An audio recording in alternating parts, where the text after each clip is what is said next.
Welcome to another episode of BowCast, brought to you by Full Moon Productions. This is the podcast dedicated to the new school archer. Everything from tips, techniques, equipment, and attitude that will help your arrow fly straighter, faster, and longer, ultimately resulting in success in the field. And now, here are your hosts, the new school archers, Anthony and Aneal.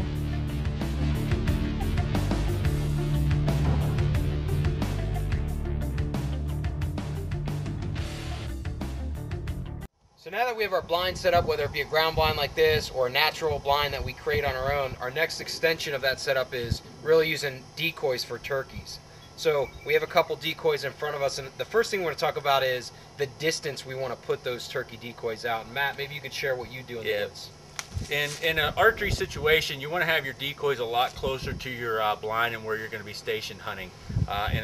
Typically in a shotgun, you're going to have it out 20, 25 yards. But when you're hunting archery, you want them a lot closer. I'll have them anywhere from 5 to 10 yards max on the decoys. Once again, the turkeys are coming in. They pay no mind to the blind. I've had them walk within feet of the blind and not pay any attention, and have shot turkeys right off of the decoy at 5 yards. So you want them close, because the closer you have your decoys, the closer that shot's going to be. And when you're shooting at a small animal with a small vital area, you want those shots to be close. You don't want to tell them hanging up at 35, 40 yards because it's such a small target.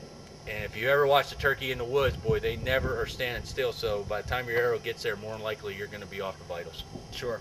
So we're going to keep them 5 to 10 yards on our typical setup. And then we have a hen decoy here that looks like you've done a little custom job on.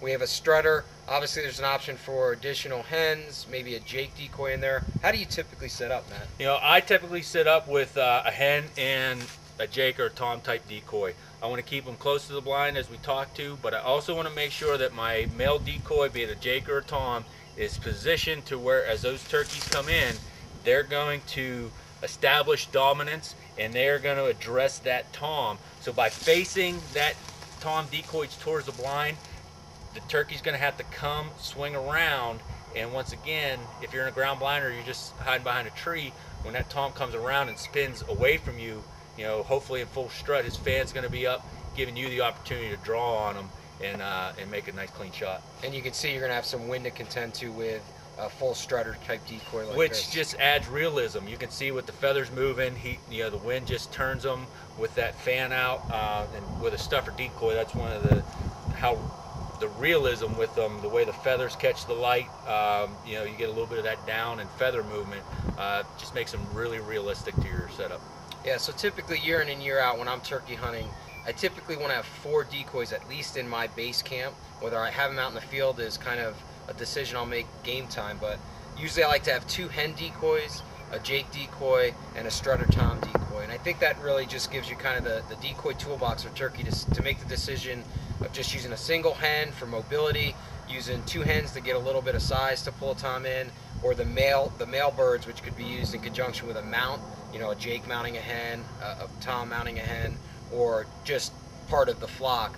It gives you a lot of options there. Yeah. But if you're going to have one decoy, I get this question all the time, you want some kind of a hen, be it stuffer, the Montana one-dimensional decoys, or just your foam roll-up flambeau type decoys. I would start at least with a hen, and then you can build your flock from there.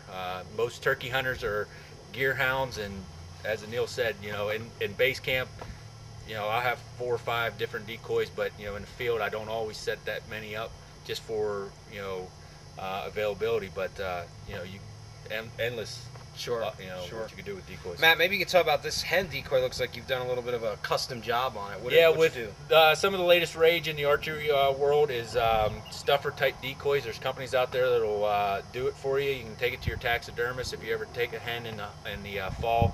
Me and a couple friends went out actually with the intentions of shooting some hens out in Kansas this year, and we were able to do it, put one together for about $40 in about 4 hours of our time. So it's not something you're going to want sitting in the den or in a showroom type atmosphere, but I think it'll fool a turkey. Yeah, and realism, what it's all about, but of course, like you mentioned, the mobility factor, these don't collapse down. You got to be a little bit more careful. They're brittle. You can't use them out in the rain. So they are limited in their use, but for realism, there's nothing better.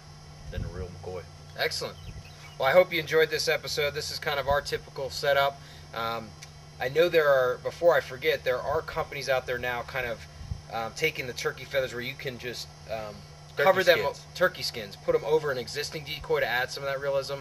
I'll get that company's name. I just saw them at the ATA show, and I'll get that out on BowCast so you can check those out and some of the other real decoys, as well as all the decoys that we showcased today. So for Aneal, Anthony's not here. I want to thank Matt for all his help with this video, and we'll catch you next time on BowCast. Thanks. We're out. Yeah, see ya.